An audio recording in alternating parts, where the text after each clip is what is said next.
You wish to tell a story of your first master? Aye. Seems to be the very story Valhalla has me reliving, in fact. Oberon fancied himself a romantic, you see. Always claimed that love was more important to him than anything. One time, he led his entire entourage on a journey to attend the wedding of some duke or other, near your old neck of the woods. The groom, this lordly prick, had conquered a warrior queen and was marrying her as part of terms for peace. And this somehow was so romantic to Oberon that he dragged us across the sea to pay respects. Never mind, he was quarrelling with his own queen the entire way! Well, I'll have more of that one, to be sure.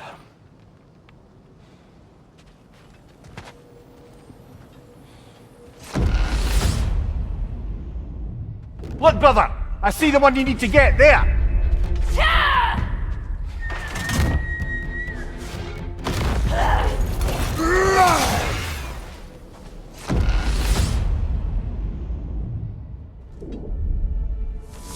Excellent! The way should be clear. Up and onward!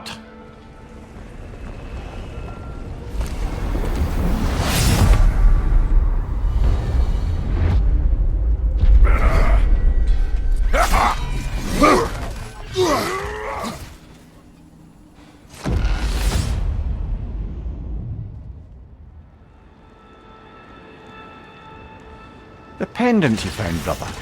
Do you recognize it? Does it have some significance? Yes. It belonged to my wife. It was Faye's? No. My first wife, Lysandra. Ah, I see. You know, brother, you've told me a great deal about your daughter, Calliope, but her mother is a bit of a mystery. My thoughts on her are complicated.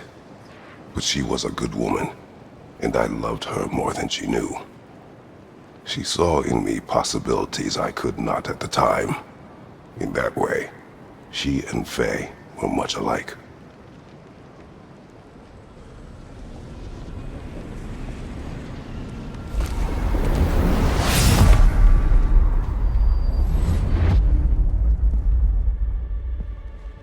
Kratos! Good. Though our work is serious, it's been my pleasure to know you better this way.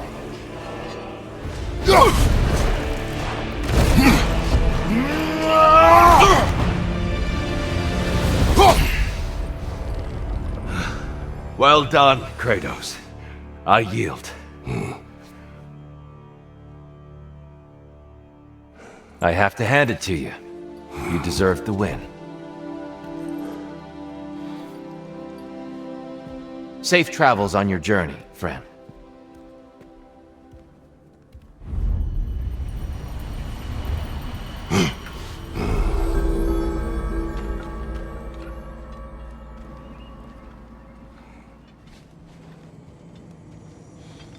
What is the state of Svartalfheim?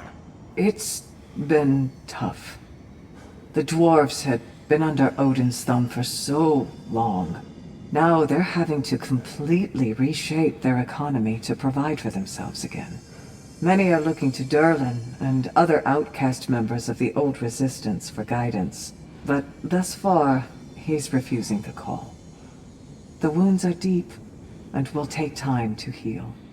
Once they do, Freya thinks Durlin would be a welcome addition to the Council.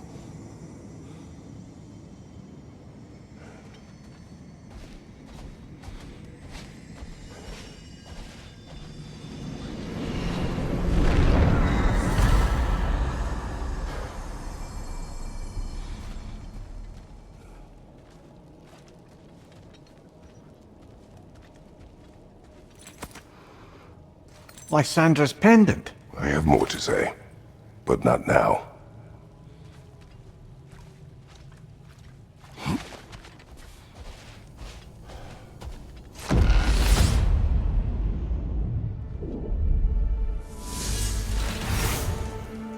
As I was saying about my old master and his lofty so-called romantic ideals, we'd settled in a forest outside of Athens, a place well situated to observing the comings and goings of the Duke's other guests. There we observe the romantic complications of some local use, and Oberon gets it into his head to intervene. Bids me fetch him a magical flower that can manipulate the affections of others. Supposedly, the idea was to nobly help true love prevail over the pressure of family arrangements. But what he really wanted was to use the flower to torment his own wife. I see why you left his service. Aye.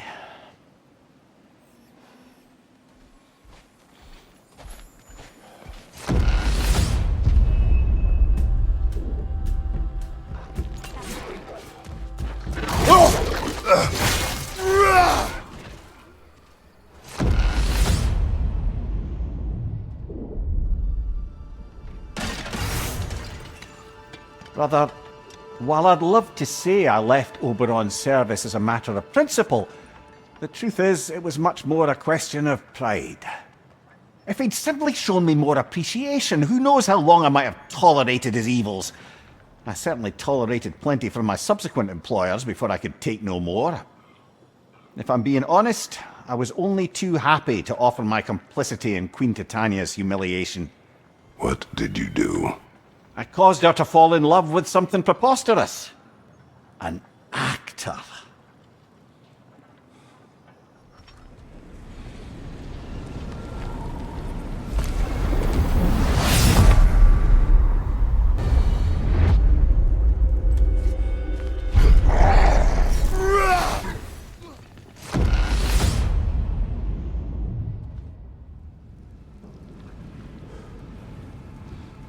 Your first wife, Lysandra, you said she saw possibilities in you that you didn't. She suggested I did not have to be who I had chosen to be. That the carnage and suffering I inflicted on those my army conquered was a choice. That there was another way. I refused to see it then, thinking it was my duty to annihilate all that stood in the way of the Spartan Empire. I believed leaving foes alive simply invited potential uprisings later. That enemies could never be turned to friends. I was wrong.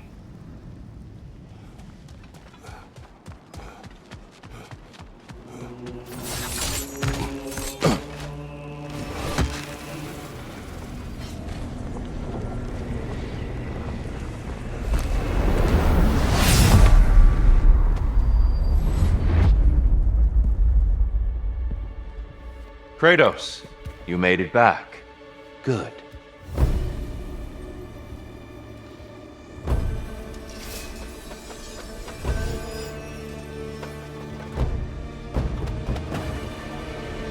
Be ready! Out to the darkness, brother!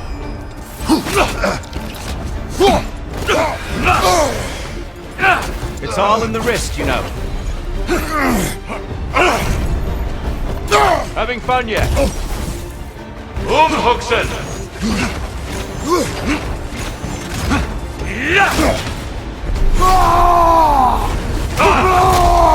A legendary angle.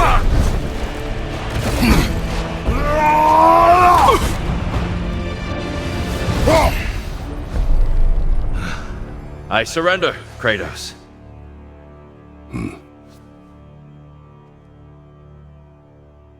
I have to hand it to you. You deserved the win. Goodbye. Until our paths cross again.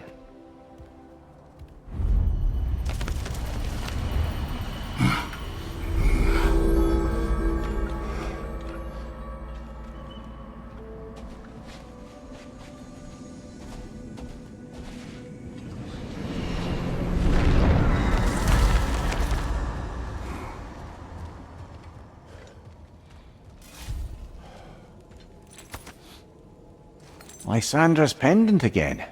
I suspect your story isn't complete. Yes, but I know. Later.